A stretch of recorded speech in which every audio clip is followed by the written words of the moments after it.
Les forces intermoléculaires permettent aussi de prédire si un composé est soluble ou non dans un solvant. Sais-tu qu'est-ce que ça veut dire, soluble? J'imagine que ça veut dire que ça se mélange. Ça se mélange, ça passe en solution. Donc, si on avait ici, par exemple, on a 2 éprouvettes qui contiennent un solide, vous voyez, c'est du glucose. Et puis ici, j'ai 2 éprouvettes qui contiennent chacun un solvant différent. Bon, alors la question que je pourrais te poser, est-ce que ce solide-là va être soluble dans ce solvant-là ou dans les 2 solvants?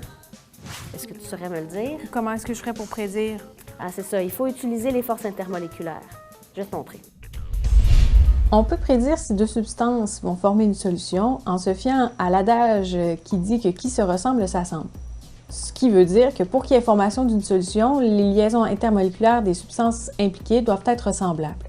Pourquoi? Eh bien, c'est parce que le processus de dissolution implique, dans un premier temps, le bris de liaison intermoléculaire entre les molécules de solvant, puis entre les molécules de soluté, et par la suite, dans un troisième temps, on doit former de nouvelles liaisons intermoléculaires entre les molécules de solvant et de soluté. Il faut que le tout soit rentable énergétiquement parlant. C'est pour cette raison que les liaisons avant et après doivent être d'intensité similaire. Alors, regarde qu'est-ce que je vais faire. Je vais prendre le glucose que je t'ai montré tantôt, puis je vais le mettre en solution. Enfin, je vais essayer avec de l'eau.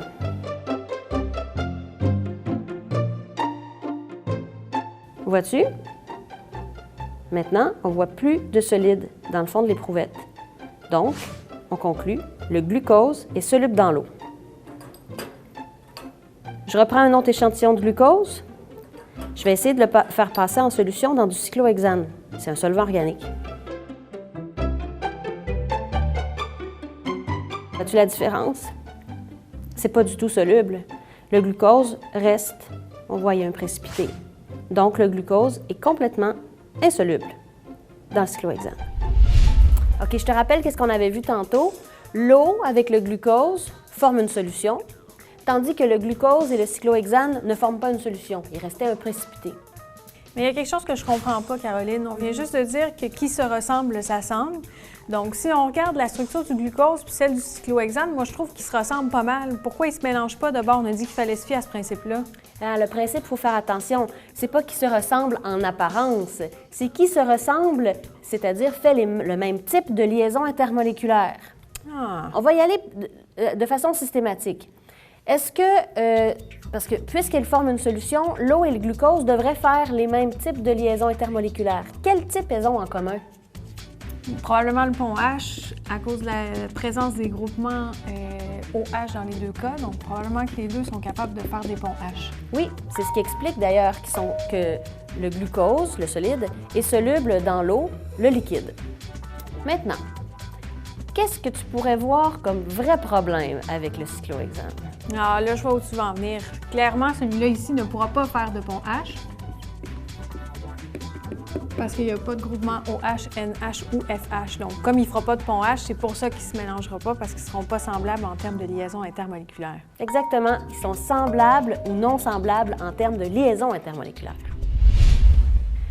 OK, maintenant, essaie de voir si tu es capable de prédire si l'acétone est soluble dans l'eau et si, d'autre part, le cyclohexane est soluble dans l'eau. Puis quand tu auras fini, on va vérifier si tu as la bonne réponse parce que je les ai apportés, on va pouvoir voir si ça se mélange. Ouh! Alors là, je vais commencer, comme on a dit tout à l'heure, on va regarder les forces intermoléculaires. Si je regarde celui-là ici, c'est une molécule, ça fait du FDL. Elle est polaire, donc ça va faire du dipôle-dipôle. Elle ne peut pas faire de pont H, par exemple. L'eau, par contre, on la connaît déjà. L'eau, elle peut faire des FDL parce que c'est une molécule. Elle peut faire des dipôles-dipôles, c'est polaire. Puis elle peut faire aussi des ponts H. Le cyclohexane, on l'a vu tout à l'heure, celui-là, il fait juste des forces de dispersion de London. Si je regarde, là, on a dit tout à l'heure, celui-là qui est soluble, les 2 qui avaient des ponts H étaient solubles ensemble. Le fait que l'acétone n'a pas de pont H, est-ce que ça veut dire qu'il ne sera pas soluble dans l'eau? Non, ils sont suffisamment semblables. C'est-à-dire qu'ils sont tous les 2 polaires, donc ils vont pouvoir se solubiliser. Parfait. C'est suffisamment semblable. Alors, celui-là ici, il va y avoir une formation de solution. Alors que l'autre, j'imagine que là, c'est vraiment trop différent. Il n'y a pas de pont H, il n'y a pas de dipôle-dipôle, donc probablement que ça ici, ça ne formera pas de solution. Bien, allons voir.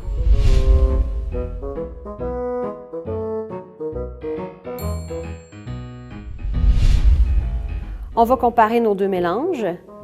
Le mélange de l'eau avec le cyclohexane et le mélange de l'eau avec l'acétone. On voit qu'il y en a seulement un des deux, celui-ci, qui forme une solution. Donc, le mélange avec le cyclohexane forme un mélange hétérogène, tandis que le mélange de l'eau avec l'acétone forme une solution. Regardons l'exercice suivant. Si on agite le contenu du bécher, est-ce que l'urée se dissolvera dans l'hexane? Et vous devez expliquer en parlant des forces intermoléculaires. Vous pouvez maintenant appuyer sur pause, tenter de résoudre l'exercice, puis redémarrer la vidéo pour entendre la solution. Afin de déterminer si les deux composés vont former une solution, on doit tout d'abord regarder quelles vont être les liaisons intermoléculaires impliquées.